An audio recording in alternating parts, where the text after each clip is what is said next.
ರಹಸ್ಯ ಬಂಗಲೆ. ಶಿವಮೊಗ್ಗದ ಒಂದು ಅರಣ್ಯ ಪ್ರದೇಶದಲ್ಲಿ ಸಾವಿರಾರು ವರ್ಷದ ಹಳೆಯ ಬಂಗಲೆ ಇತ್ತು.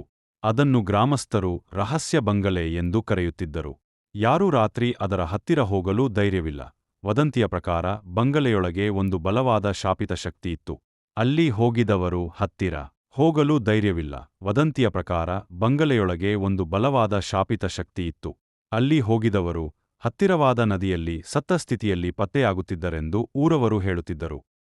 ಆದರೆ ಈ ಕಥೆಯ ಬಗ್ಗೆ ತೀವ್ರ ಆಸಕ್ತಿಯಿದ್ದ ಯುವ ಪತ್ರಕರ್ತ ಆಕಾಶ್ ಸತ್ಯವನ್ನು ಪತ್ತೆಹಚ್ಚಲು ನಿರ್ಧಾರ ಮಾಡಿದ. ಒಂದು ದಿನ ಸಂಜೆ ಕ್ಯಾಮೆರಾ, ಟಾರ್ಚ್ ಮತ್ತು ದಿನಚರಿಯಿಂದ ತುಂಬಿದ ಬ್ಯಾಗ್ ತೊಟ್ಟು ಆಕಾಶ್ ಆ ಬಂಗಲೆಯೊಳಗೆ ಪ್ರವೇಶಿಸಿದ. ಬಂಗಲೆ ಅತ್ಯಂತ ಶಾಂತವಾಗಿತ್ತು. ಕೊಠಡಿಗಳು ಧೂಳುಪಟ್ಟು, ಗೋಡೆಗಳ ಮೇಲೆ ಅನೇಕ ಹಳೆಯ ಚಿತ್ರಗಳು ಏರಿಬಿದ್ದಿದ್ದವು. ಆದರೆ ಅವುಗಳಲ್ಲಿ ಒಂದೆಡೆ ಮಾತ್ರ ಒಂದು ಚಿತ್ರ. ಈ ಬಂಗಲೆ ನನ್ನ ಮನೆ.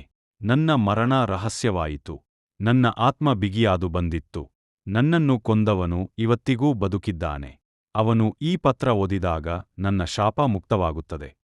ಅಕಸ್ಮಾತ್ ಬಾಗಿಲು ಸ್ವಯಂವಾಗಿ ಮುಚ್ಚಿತು. ಒಳಗೆ ಭಾರೀ ಗಾಳಿ ಬೀಸಿತು. ಆಕಾಶ್ ಬೆಚ್ಚಿಬಿದ್ದು ತಕ್ಷಣವೇ